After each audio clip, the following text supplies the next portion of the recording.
What's up, Eagle Country? Thank you so much for tuning in to another edition of Crunch Time, presented by OrthoCincy's Orthopedics and Sports Medicine, the orthopedic authority for work, sports, and everyday injuries. You can go online to schedule your next appointment and learn more about their services at OrthoCincy.com. That's OrthoCincy.com. I'm your host, Double T Travis there, and glad to have Dr. Brian Wissel in studio this evening to talk about all things OrthoCincy. Doc, great to have you back in studio. Good to see you. Yeah, you too. Thanks for having me, Travis. Absolutely. We got plenty to get to on the show. I've kind of talked about my rundown throughout the afternoon show about the high school sports stuff that we're going to get to, but we do want to hit on some OrthoCincy things. I know the free sports physicals is one of the big things we're going to touch on, and we'll do that in just a moment. But a couple of other things that I have on my note sheet here we want to get to first, and I'm just going to start at the top here, Doc. Robotic surgery.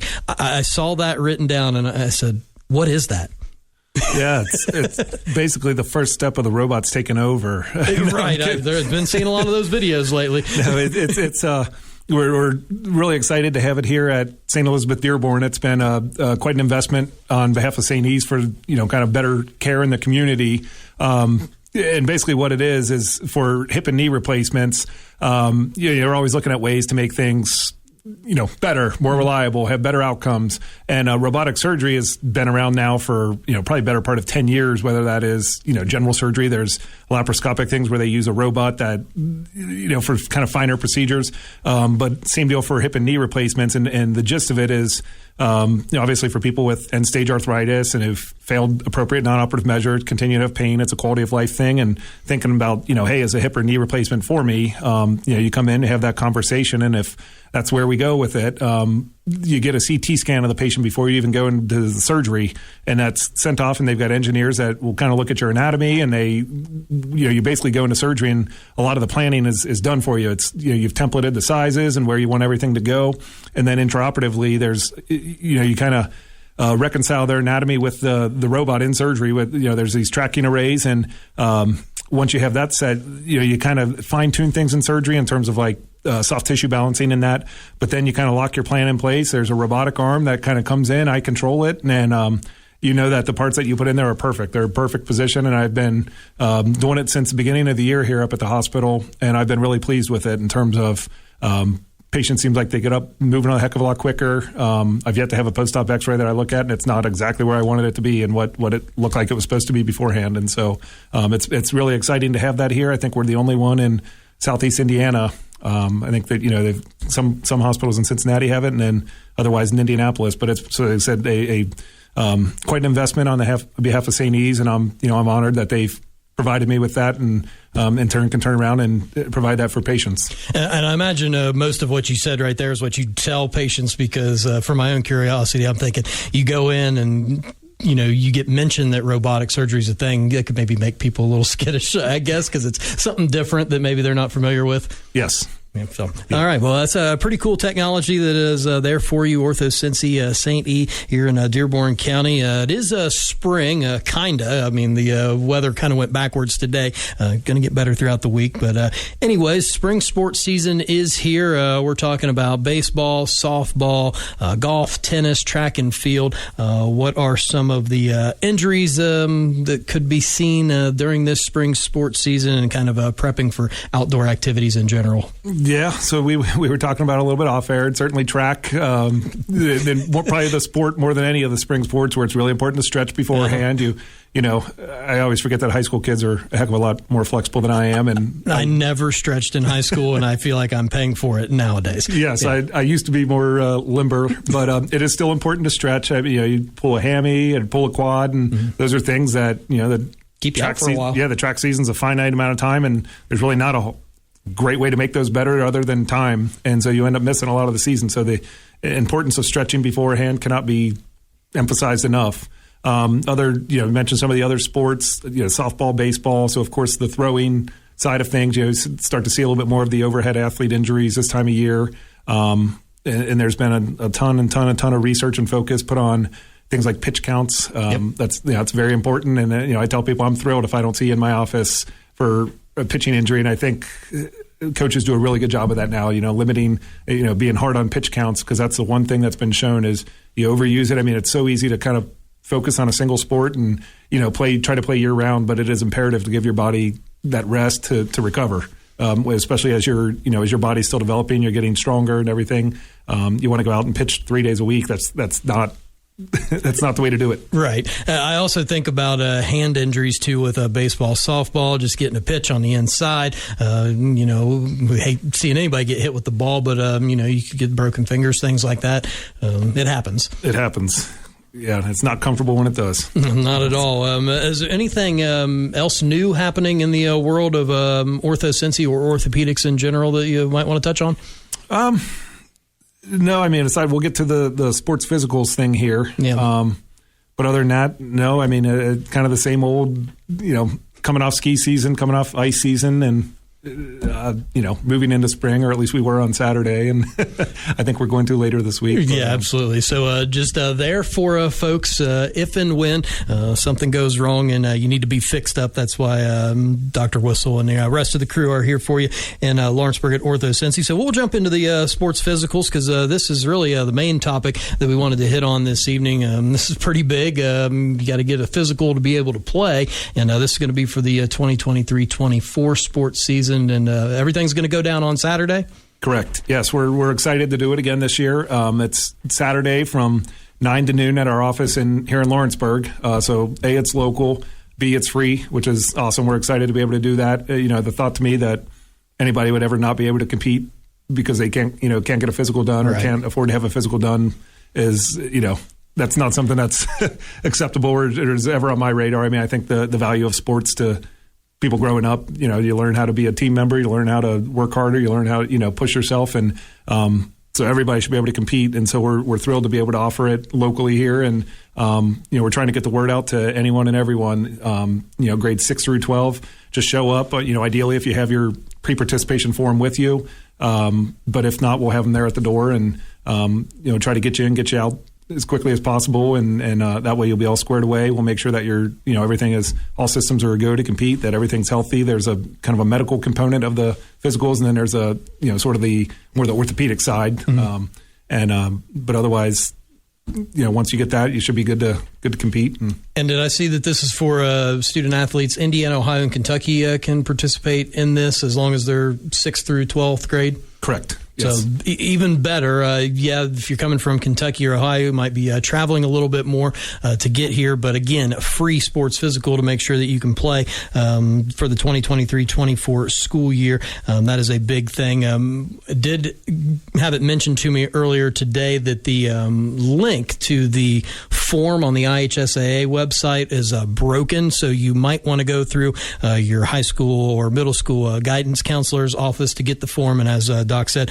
the forms will be there as well. And then consent is going to be another thing as well from parent guardian. Yes. So that's kind of the big things with the sports physical. And did I see free T-shirt somewhere? Is that on the free T-shirt right there? Yeah, I believe so. I had Everybody loves a free T-shirt as well. So all the better to go get your physical done, right? Yeah, absolutely. Get a cool T-shirt and, I don't know if cutting the sleeves off is still a thing for high school athletes these days, but yeah, that was always a thing when I was in high school. But I think maybe the sleeves are more in nowadays. I don't know. I don't have my finger on the pulse very good, I guess.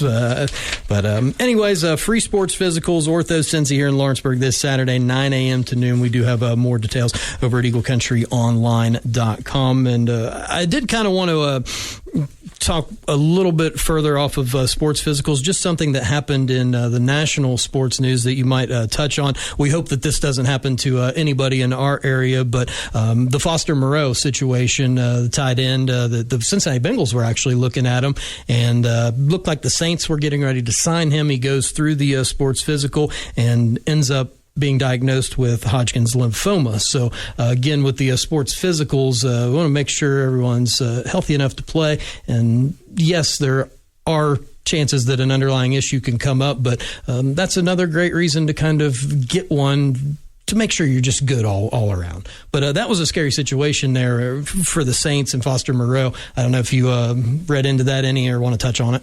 I did. I actually, it's the first time hearing about it, but thankfully that is something that's a very rare occurrence but that is the importance of having, we've got primary care docs that will be there and they kind of do the medical side of things and ask some basic screening questions that generally will, if there's anything alarming, it requires a little bit more digging, we will. And like I said, thankfully that's a pretty uncommon occurrence. Sure. But that does, underscore the importance, these guys, NFL athletes, and you think they're the kind of invincible, right? Invincible, exactly. Yeah. They're running out there like torpedoes, and even they will have things that go wrong. And as much as nobody ever wants that diagnosis, the importance of catching it early and being able to, more importantly, these are things that are treatable. Catching it with things like routine screening when you're a free agent. You catch it early and save it before it becomes a much bigger issue. Yeah, and kudos to that Saints medical staff. They've actually done that on multiple occasions here in recent years, finding a problem with a potential player and getting them the help they need. So I thought that was it was a great story, all things considered, even though there's, some negative, obviously, for Foster Moreau. But anyways, wanted to at least throw that out there as it tied in with the sports physical talk. And before we let you get out of here, what's been catching your eye in the world of sports? We always like to catch up a little bit and talk some sports while you're here. Yeah, I mean, obviously we're in baseball season, kind of follow the Reds a little bit. They've got some good young pitchers that are exciting.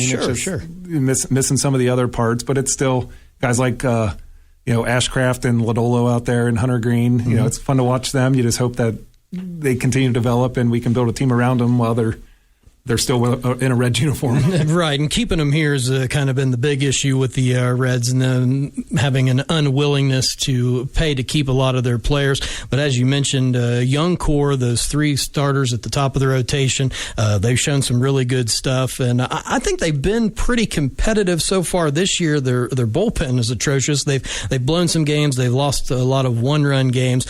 And I kind of touched on this a little bit earlier today. I was out to eat with my wife on Saturday, and that was the game they won 13-0 over the Phillies. And I just kind of heard a guy at the table over saying, "Oh man, the Reds, they just keep getting hit after hit after hit." And I was like, what he fails to realize is that the Phillies had a position player on the mound, lobbing them up there about 55 miles an hour. I think me and you could have knocked in a couple runs on Saturday for the Reds. But I mean, I think you have to go into it with certain expectations. We all want to see our teams thrive and play well and be excited about them, but that's not where the Reds are at right now. Right now it's about developing that young talent and that core, and who knows, in 2 or 3 years, maybe it does start to come together for them a little bit. Anything else that's been on your mind in the world of sports? No, I mean, certainly off-season for the NFL. We got the draft coming up, which is exciting. I think there's,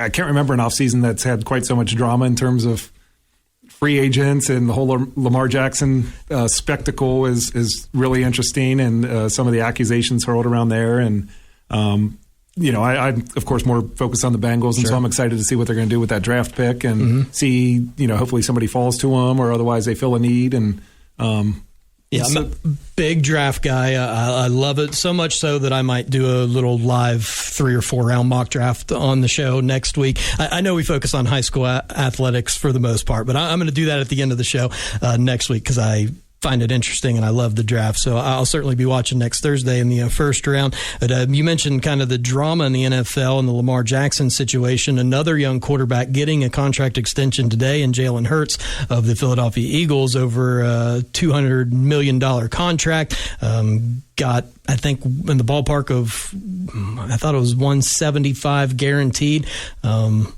Lamar Jackson apparently turned down a similar contract from the Baltimore Ravens. So who knows what's going to happen with that. And then it's going to affect Joe Burrow, too, because you think he's going to get more money than Jalen Hurts does.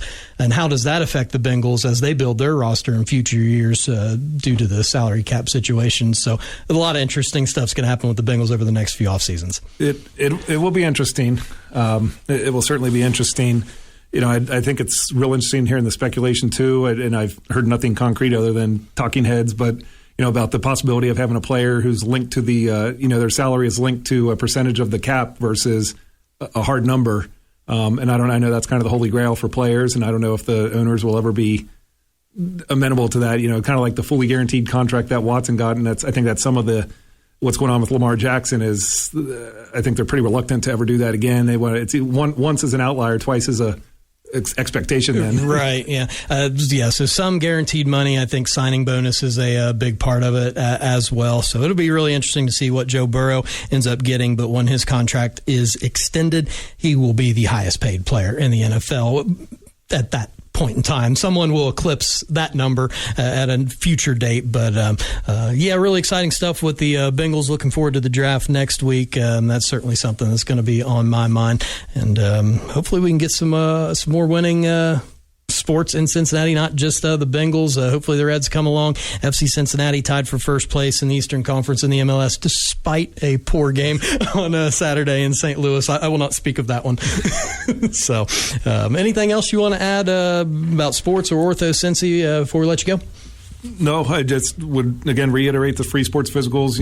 Truly anyone and everyone, come out 9 to noon. We're happy to see you. Come get a T-shirt, get your physical checked off, and then you don't have to worry about it for the rest of the year. And we'll be really happy to see you there. Fantastic. Again, you can find all that information, EagleCountryOnline.com. Of course, go to OrthoCincy.com as well, and we'll hope to catch up with you real soon, Doc. Absolutely. Thanks for having me. All right, Dr. Brian Wissel from OrthoCincy. We'll take a short break, come back with second half action of Crunch Time. It's time for a word with Dr. Brian Wissel from OrthoCincy, Orthopedics, and Sports Medicine.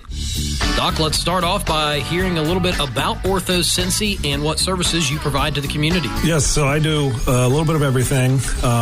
It ranges from hand stuff. I'll do procedures in the office like trigger fingers, carpal tunnels. And then, of course, you've got more of the kind of the outpatient things, that chronic shoulder pain, knee pain, hip pain, things like arthritis. Those are more appropriately kind of worked up on an outpatient basis. See you in the office, get some x-rays, and then kind of talk about, your treatment options and whether that's, non-surgical or surgical options. Orthopedics care is absolutely both non-surgical and surgical things. And how about helping injured student athletes in the area? The biggest question when you come in is, hey, is this something that you can play through or not? And so a lot of times, again, that starts with an x-ray, starts with an exam, and even if we have to get next step, something like an MRI, and usually have a little bit quicker trigger just because, again, there's, you don't have time to see if this gets better or not in 3 weeks. You want to know, can I play this weekend or not? And so if we do need something like an MRI, try to do a really good job of holding kind of urgent MRI spots for our athletes and try to get them in as soon as possible. That way we get that information. And again, it's, it's a matter of are you hurt or are you injured? And if it's, if it hurts, but everything structurally checks out okay, then tape it and, do some exercises, but have at it. That's a word with Dr. Brian Wissel from OrthoCincy, Orthopedics, and Sports Medicine. More Crunch Time now.